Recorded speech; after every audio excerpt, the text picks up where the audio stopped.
We also got to like where Oklahoma sits currently in the quarterback recruiting for 2026. We'll discuss that coming up next. We'll also discuss Oklahoma making the super regionals for the 15th consecutive season coming up in the third segment. So stick around for that. We'll discuss all that coming up here on Locked On Sooners.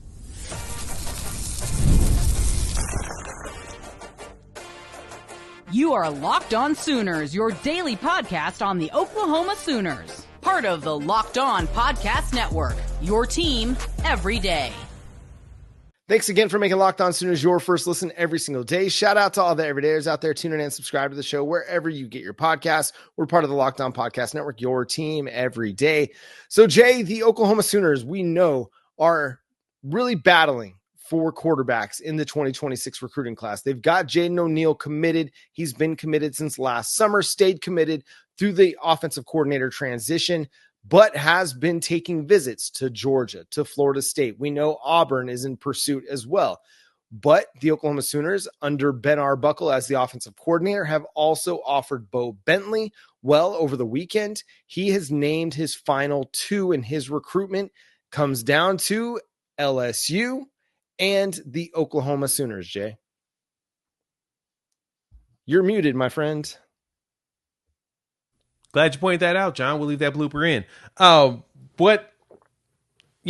We thought that Georgia had a really good shot at Bo Bentley, but then they got Jared Curtis, and it doesn't appear that Georgia is in the need of getting a second quarterback in this class, so they're officially out of the Bo Bentley sweepstakes, and so he named Oklahoma and LSU as his final two. He'll visit Oklahoma on the 13th of June, and then he'll do LSU on the 20th as of right now.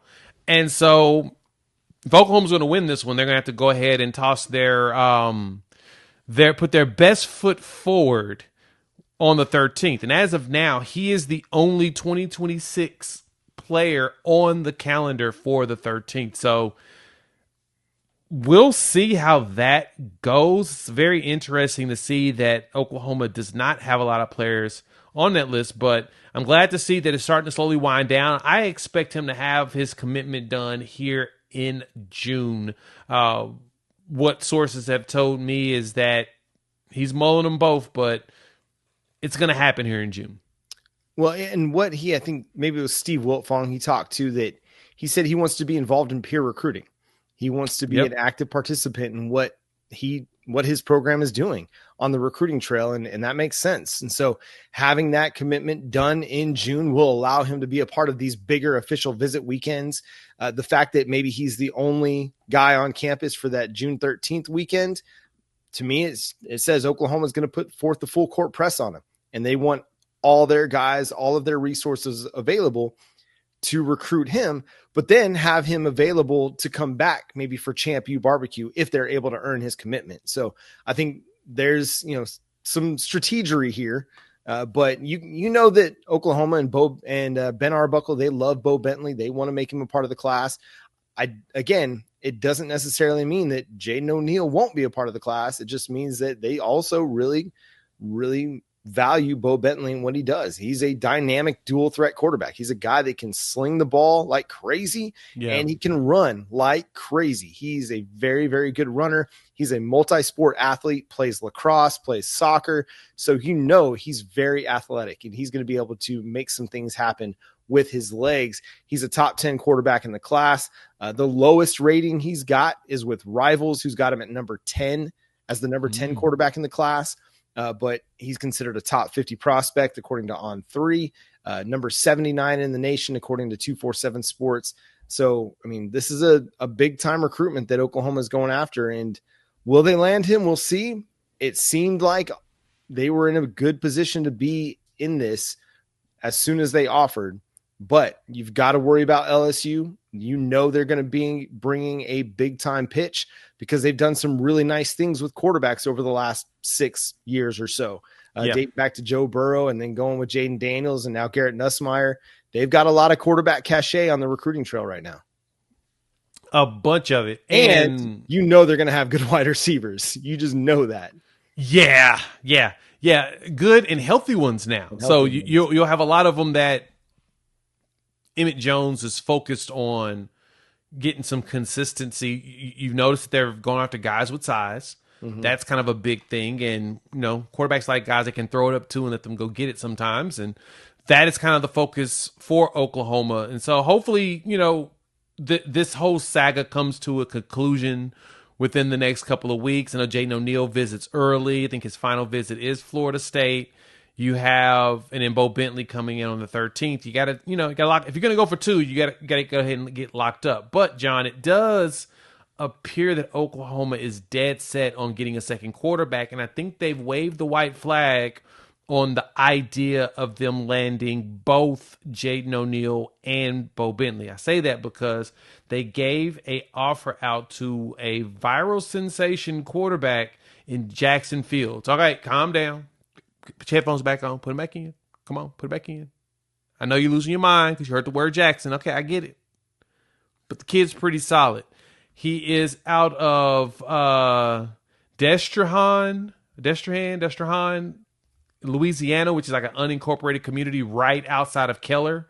So he's not too far from New Orleans, a Louisiana boy. I know, right? Somehow Oklahoma's going to steal somebody from Louisiana. We've done it before. It's very uncommon, but we've done it before. But it doesn't appear that LSU has been heavy in the recruitment with him. But LSU, Alabama, and Oklahoma have all three offered him a camp invite to come throw for them. And so he'll be at Oklahoma the first weekend of OV weekends, actually the 5th. And so he's going to come out and do some throwing at the camp. And if he lights it up, and watching some of the tape of him, John, I think he has a good chance of it. I see Oklahoma giving this man an offer, man, and if that's the case, based upon someone I talked to, he really likes Oklahoma. If he gets the offer, there's a good chance he's going to lock it down.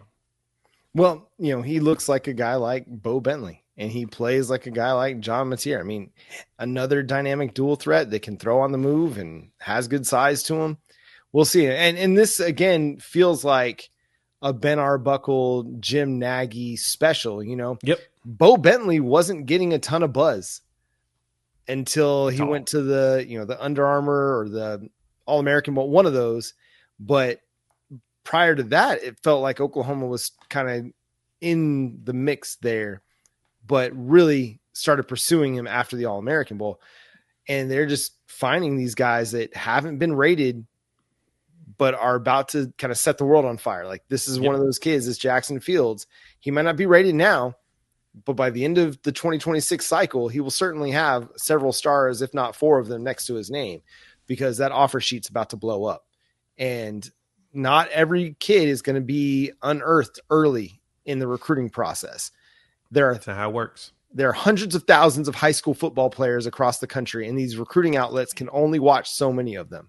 And they're definitely going to prioritize particular areas of the country. Texas, Florida, California are going to be getting a lot of the buzz.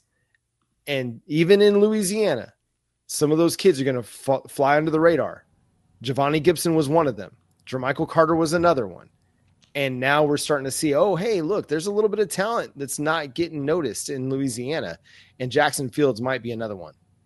Yeah, based upon the talent and watching him, he does remind me, he feels like a John Matier special, so that would be something you would definitely find from like a Ben Arbuckle. And then, of course, Jim Nagy, being the GM, probably looked at it and said, yep, I see the traits. Mm-hmm. It's probably worth our time to get him to camp to come and throw. And if he comes to the camp and he shows out, again, he's going to get that offer, and Oklahoma may have a chance of locking it down. Now, that's when things get very interesting, because then at that point, still have Jaden O'Neal listed on there. Does Jaden decommit as soon as Bo Bentley comes in and Fields comes in as another quarterback? It's a good question, but I can tell you this. Oklahoma definitely wants 2 quarterbacks in this class in preparation for next season. And we're going to see what they do, and we'll continue to cover this recruiting saga here on Locked On Sooners, so make sure you're tuned in and subscribe to the show wherever you get your podcast. We got to discuss the Super Sooners. Once again, Oklahoma run-ruled their way through the Norman Regional. We'll discuss that coming up next here on Locked On Sooners.